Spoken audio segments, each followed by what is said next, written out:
పరిస్థితి చూస్తున్నాం. బట్ ఒక జర్నలిస్ట్ కి సంబంధించి నేను చాలా క్లియర్ గా ఆయన 70 సంవత్సరాల ఆయన వయసు సీనియర్ సిటిజన్ 70 సంవత్సరాల వయసులో బయట కూర్చోబెట్టారు అనేటువంటిది సెక్షన్ చూసుకుంటే మనము ఆయన మీద కేసు అయింది. ఎక్కడంటే రాయపూడి గ్రామానికి సంబంధించినటువంటి తుళ్ళూరు పోలీస్ స్టేషన్ సంబంధించినటువంటి కేసు ఇది.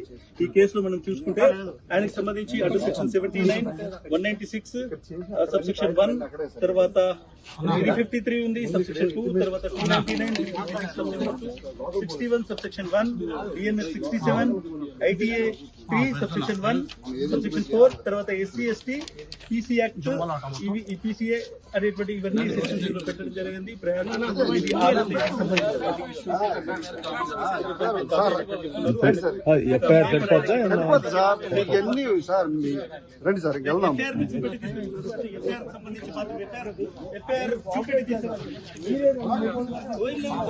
మాత్రం చెప్పండి, నోటీస్ లేదు, ఏది లేదు.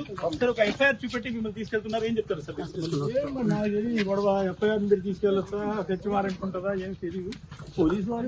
పోలీసు రాజ్యం నడుస్తా ఉంది, కానీ వీటిది కాదు, వీటి చాలా మర్యాదగానే ఉంటుంది. 50 సంవత్సరాల జర్నలిస్ట్ ఇంత అన్యాయం ఊహించండి. ఈ పరిణామం ఊహించలేదు, జరుగుతున్నటువంటి దారుణమైనటువంటి సంఘటన. ఇక్కడ సాక్షికి సంబంధం అపవాదులు అట్టగట్టి కేవలం కొంతమంది వాస్తవాన్ని పూర్తిగా మీరు కోఆపరేట్ చేయాలి సార్, మీరు కోఆపరేట్ చేయాలి, ప్లీజ్ ఉండండి.